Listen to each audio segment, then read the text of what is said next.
টাকা দিয়ে সবকিছু সম্ভব। আসলে কি তাই? এই টাকার অভাবে কেউ খেয়ে মারা যাচ্ছে, আবার কেউ উঁচু বিল্ডিং থেকে টাকা উড়াচ্ছে। কেউ টাকাকে ভালোবেসে ব্যাংকে জমাচ্ছে, আবার কেউ কেউ সেই ব্যাংক ডাকাতি করছে। 2023 সালের মার্চ মাসে যেই ডাকাত দল ডাচ বাংলা ব্যাংকের 11 কোটি টাকা চুরি করেছিল, তাদের আসল টার্গেটটা কি ছিল? শুধুই কি টাকা, নাকি অন্য কিছু?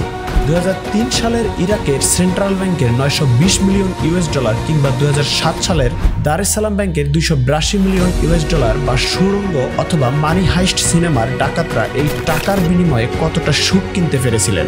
টাকার জন্য মানুষ দিনরাত পরিশ্রম করে, রাতে ঘুম হারাম করে, আবার এই টাকার জন্য মানুষ খুন পর্যন্ত করে, কিংবা কেউ কেউ আত্মহত্যার সম্মুখীন হয়ে যায়। কি এমন আছে এই টাকায়? কথায় আছে money can buy your happiness. কথাটা সত্য, 100% সত্য। কিন্তু প্রশ্ন থেকে যায়, how much money will buy you happiness, অথবা কতটুকু টাকা হলে সুখ কেনা সম্ভব? মোশাররফ করিমের একটা নাটকের কথা নিশ্চয়ই আপনার মনে আছে। মোশাররফ করিমের মতো এই এক বস্তার টাকা হলে আমরা খুশি, জীবনে হয়তো আর কিচ্ছু লাগবে না। একটা বস্তা দিলি তাহলে কি হয়? একটা বস্তা দিয়ে দাও না, একটা বস্তা টাকা। কিন্তু একবার ভেবে দেখুন তো, এক বস্তা টাকায় ঠিক কত পরিমাণ টাকা থাকতে পারে? ভাবতে ভাবতে চলুন একটা গল্প শুনে আসি। 2009 সালে সেপ্টেম্বর মাসে ব্রিটিশ বিজনেসম্যান জোনাথন রয় 2.5 মিলিয়ন দামের বাড়ির সামনে নিজের হাতের পিস্তলের ট্রিগার চাপ দিয়ে আত্মহত্যা করেন। কয়েক মিলি সেকেন্ডে মাথার খুলি ভেঙে মগজ ছিটকে পড়ে বাগানের ফুলগুলোর উপরে। মারা যাবার সময় তিনি রেখে যান 46 মিলিয়ন ইউএস ডলার, যা বাংলাদেশি টাকায় 504 কোটি টাকা হয়।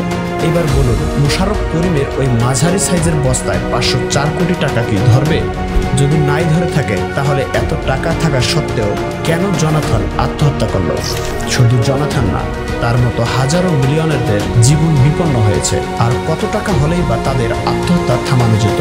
প্রশ্ন থেকে যায়, টাকা থাকলে সুখ কেনা যায়, কিন্তু কত টাকা হলে সুখ কেনা যায়? এই উত্তর খুঁজতে আমাদের আরো স্টাডি করতে হবে। রূপকথার মুসির হাতের টাকার গল্প নিশ্চয়ই শুনেছেন, যে খাটের নিচে টাকা লুকিয়ে রেখেছিল চুরি হবার ভয়ে, কিন্তু সে ঘুমাতেই পারছিল না, কারণ টাকার চিন্তায় তার সুখ হারিয়ে গিয়েছিল। এখন আসি ধন সম্পদ কি। ধন সম্পদ আর টাকা এক জিনিস না, বরং ধন সম্পদের অর্থ আকাঙ্ক্ষাকে কমিয়ে দেওয়া। কথায় আছে, গাছতলায় কান্না করার চেয়ে ফেরারিতে বসে কান্না করা অনেক ভালো। কিন্তু প্রবলেমটা হলো, ফেরারিতে বসে কান্না করতে করতে আপনার ফেরারির থেকে আরো দামি কোনো গাড়িতে বসে কান্না করার ইচ্ছা করবে কিনা তার কি নিশ্চয়তা দিতে পারবেন? একজন চিন্তাবিদের মতে সম্পদ একটা সাগরের মতো, যতই পানি পান করেন না কেন তৃষ্ণা কখনোই কমবে না, বাড়তেই থাকবে। তাই আদম সন্তান সৃষ্টি হবার পর শয়তান খুব ভালোভাবে পর্যবেক্ষণ করে বলেছিল যে আদম সন্তানরা কখনোই স্যাটিসফাই হবে না, যত পাবে আরো তত চাইবে। যার যত টাকা আছে সে আরো তত বেশি চাইছে। কেউ খেয়ে মরছে, কেউ না খেয়ে মরছে, কেউ আবার টাকার জন্য অন্যকে মেরে ফেলছে। এখন বলুন, ঠিক কত টাকা হলে আপনি সুখী হতে পারবেন?